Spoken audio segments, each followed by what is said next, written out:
four-year college opportunities after high school. What alternative options to college does your district promote, support, and provide access to, and how?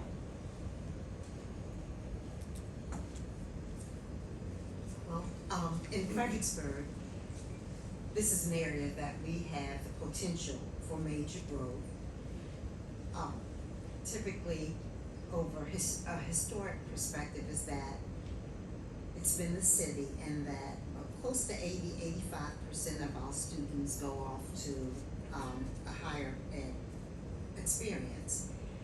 So it's been a long time coming that we grow our CTE program at the level that we know is necessary.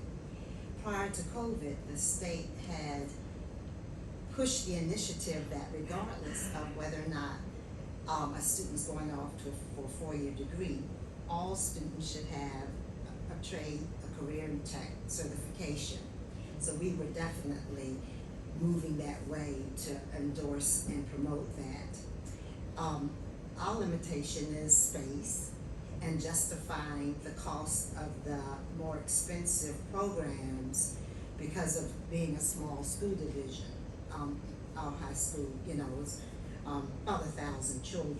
And so fortunately enough, we've been able to partner to help us in that area and to look for possible sites to expand.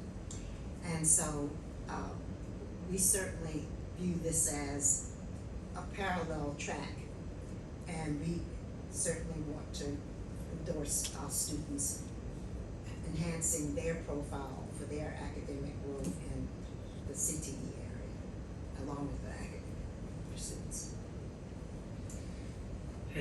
In Stafford, we actually, in last school year, had about 5,300 different certifications issued to our students through different programs ranging from programming, computer science, Java, and so lots of opportunities. Want to continue to expand on those. We have a Boots program, which our students actually kind of from the ground up try to construct a house. So they get the land and materials. They actually work with contractors and do some of the actual physical labor involved of designing and building that house, all the way up until the point where we sell that house and the proceeds go back into the program. So a great program for our students to be able to leave school and instantly have that knowledge base to expand on that. We also have EMT program, which is common. Want to point out that we just recently, a few weeks ago, had a Chart Your Future Day where all of our high school seniors were invited to an event at the Expo Center where we offered, had community members and businesses there to not only basically offer jobs even to an extent, but also provide feedback to students. We provide courses to the students on how to sell themselves, some financial advice as they go and enter the real world. So that was our first inaugural, Chart Your Future event, and looking at expanding on that in future years. Our actual vision incorporates 3E Ready. So our promise to our constituents and our community is our students will leave 12th grade 3E Ready, enrolled, enlisted, or employed. And because of that, we have a document that is generated in middle school that helps students chart courses and paths that may be beneficial to whatever their ultimate goal is. And we all know when you begin something in middle school, that path may change and alter many times.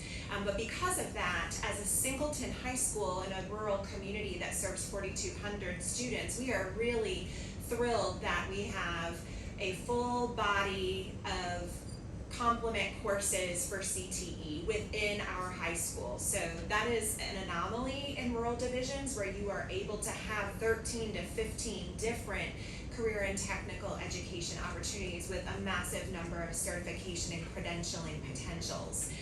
We also have our own JROTC program, which of course aligns beautifully with AP Hill being in Caroline County. So we develop partnerships and do a variety of various competitions that allow our students to see beyond the walls of Caroline County.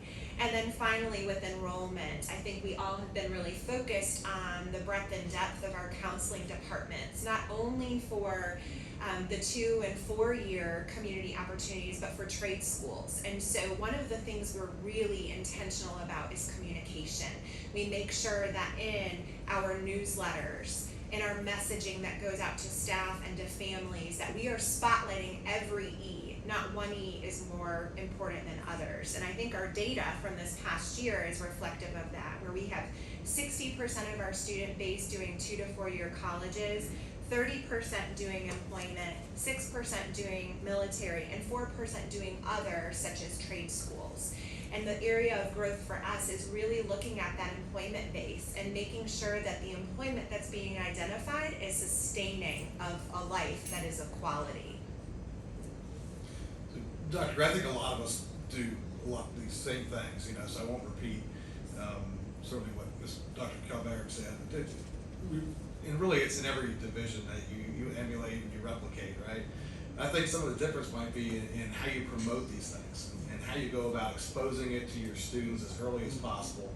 And who's the best promoter? Well, it's your kids, right? So one of the things I know that in our tech center, they've expanded the opportunities for kids to get out into the workforce and have those work-based learning, like we alluded to the last question.